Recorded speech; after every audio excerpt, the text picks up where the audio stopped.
सवाल ये उठता आखिर क्यों दिया जाता था रात में 12 बजे कैदी महिलाओं को देसी घी। आज इसी के बारे में हम बात करेंगे। एक सच्ची रियलिस्टिक स्टोरी जो मुंबई की एक जेल से शुरू होती है और जाके कहाँ खत्म होती है। आइए मेरे दोस्तों इसी पे हम फोकस डालते हैं।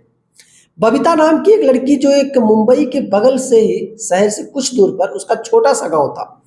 कम उम्र में कम समय में पिताजी के गुजर जाने की वजह से बबीता अपने घर की बड़ी लड़की थी जो बहुत परेशान थी पिताजी के गुजर जाने पर।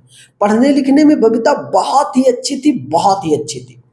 उसकी माताजी का ये कहना था, बेटा तुम पढ़ो, पिताजी के गुजर जाने की वजह से तुम अपने मन को उदास मत रखो। मैं मेहनत कर लूंगी, चौका बर्तन कर लूंगी, मजदूरी कर लूंगी, लेकिन तुम्हें मैं पढ़ाऊंगी अगर तुम पढ़ना चाहती हो तो। बबीता ने कहा ठीक है मम्मा, मैं पढ़ूंगी, मेरा मन है पढ़ने के लिए और पढ़ाई करने के साथ साथ जो भी रात में मेरे पास वक्त बचेगा मैं 2-4 घंटे आपका हेल्प भी आपके काम में करूंगी। माता ने कहा ठीक है बिटिया तुम पढ़ो। बबीता पढ़ना शुरू की। चलते चलते 4-6-8 साल गुजर गए। घर में मजबूरियां हर दिन बढ़ती जा रही थी, हर दिन बढ़ती जा रही थी, क्योंकि मार्केट में महंगाई भी बढ़ती जा रही थी। बबीता के घर पे कभी कभी ऐसा भी हो जाता था कि उसके घर पे 2 वक्त की रोटी भी बन पाना बहुत इम्पॉसिबल हो जाता था। बबीता फिर भी कठिनाइयों को मात देते हुए आगे बढ़ती गई और पढ़ने के साथ साथ उसने एक बड़ा अचीवमेंट हासिल किया। मुंबई के एक जेल में जेलर के पद पर नियुक्त हो जाती है बबीता। अब जब वो नियुक्त होती है तब वो जब वर्दी उसके शरीर पे होता है तो उसको एक अलग सा जुनून हो जाता है और वो सोचती है अब इस वर्दी को मैं सही निष्ठा भाव से इसका सम्मान करूंगी, इसका रक्षा करूंगी, कभी वर्दी पर आंच नहीं आने दूंगी, चाहे कुछ भी हो जाए। बबीता जेल में रोज की तरह समय से पहुंचती और ड्यूटी अपना करती।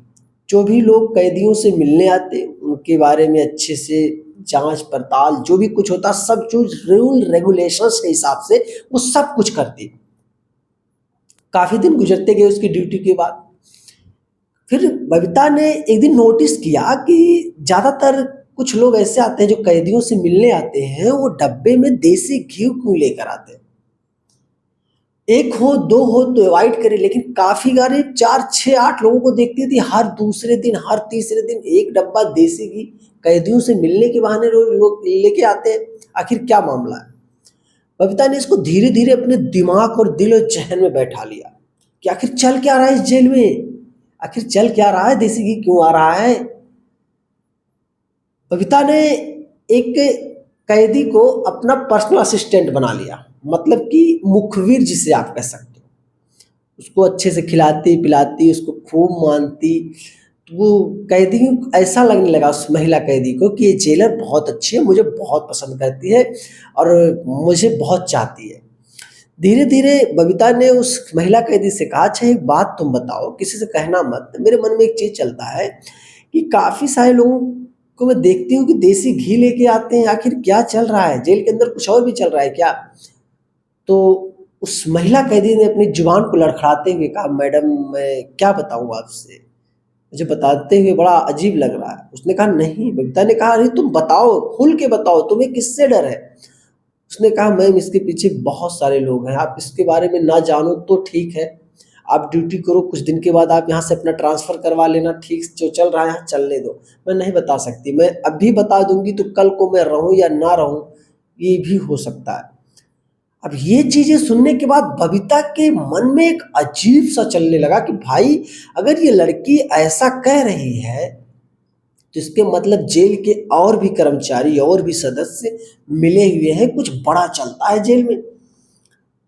एक दिन रात को जब सब लोग एकदम आराम से सोए हुए थे, रात में 12 बज रहा था, बबीता आराम से उठती है बिना किसी से बताए, धीरे धीरे जाती है तो देखती है 2 पुलिस वाले एक महिला कैदी से रात में 12 बजे जेल के दूसरे पार्ट में जहां अंधेरा था वहां पे खड़े होकर कुछ खुसुर फुसुर कर रहे हैं।